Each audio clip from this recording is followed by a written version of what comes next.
Show you guys where that zebra setting is, because let's just take Caitlin right now shooting me, right?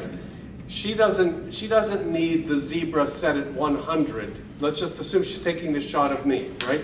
What's the important exposure for me? It's not you know, the lights, you know, brightness. It's the color of my skin, right? She wants me to be exposed correctly. So for a typical kind of Caucasian like me, my tone from 0 to 100 is like around 70, 75 if you're kind of pale. Somebody else might be 80, 85 if you're like from Norway and you've never seen the sun in your entire life, like somebody like Kyle maybe. But then somebody like Will would probably be around 55, right? So there's a difference. And it's not like an exact science, but you just sort of know. Like a lighter skinned person is brighter. So if Caitlin is doing a documentary on me, she's taking the shot like this, and I would tell her, don't set your zebra for 100, set your zebra for like around 70, and then if you expose, you open or you close your iris, you're adjusting your exposure until you see that zebra on me. So then she opens up her iris, suddenly the zebra pattern, then she knows, okay, that's the correct exposure. But she's gone into the camera and she set that zebra for like 70 or something like that.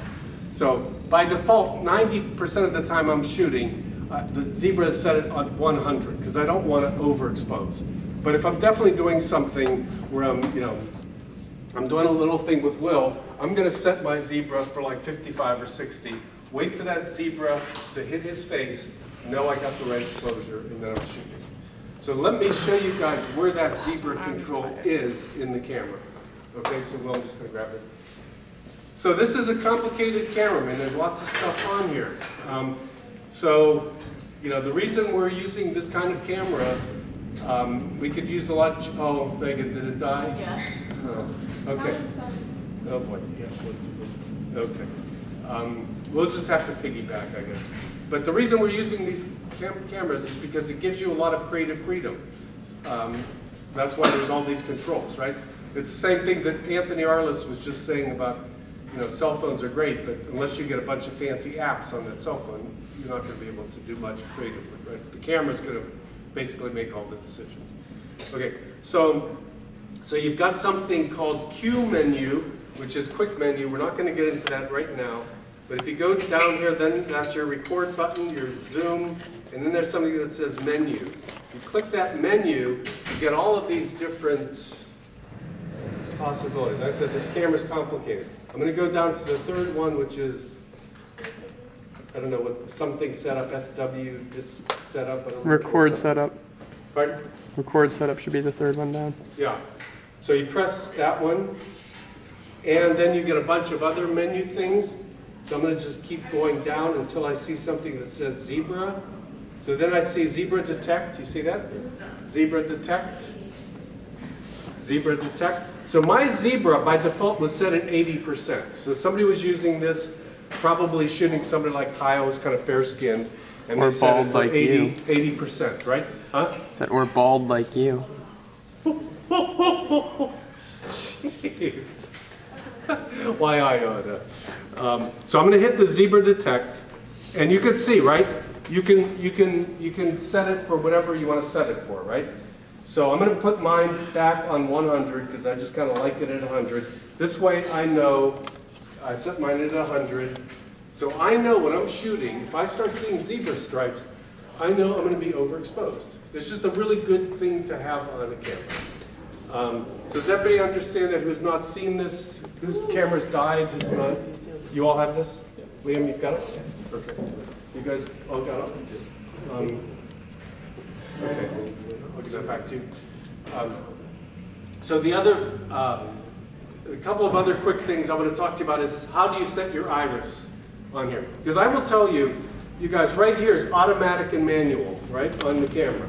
If you put this in auto, which is already in right now, what's going to happen? If it's in auto, Adjust it automatically. everything. It's going to do everything. You can literally just fall asleep, right? And you're going to get, you know, 90% of the time, you're going to get a decent, a decent image. The camera's adjusting everything, exposure, white balance, it's just everything, even audio, right?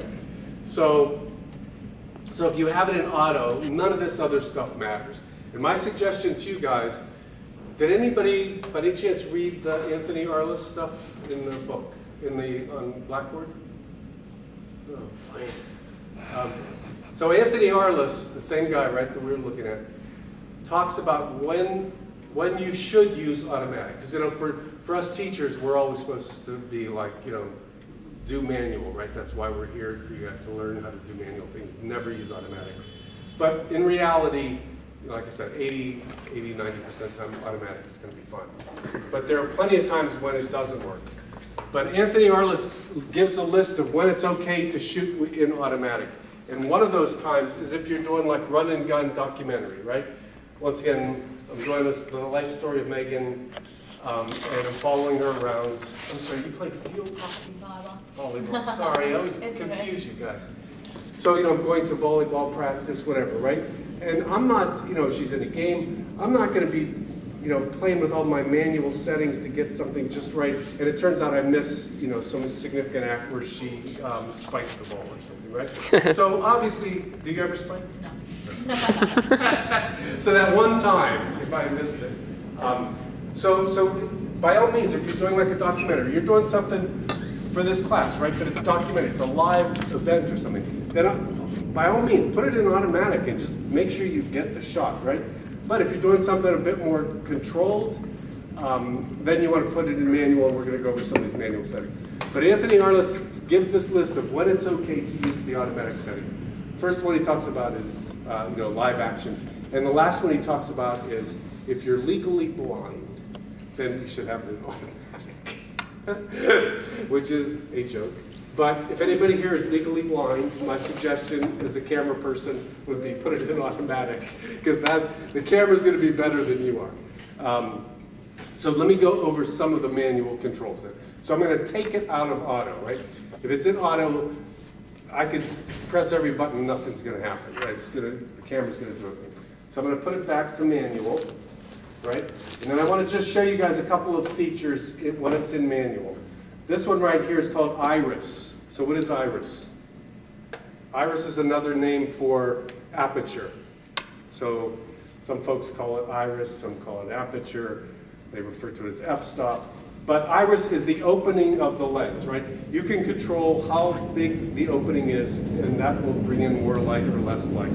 So I'm wondering if we have so many cameras disabled right now. I'm wondering if we should grab a few batteries and see if you guys can get up. That one's fine. It's just I don't want to lose all the power for the other people.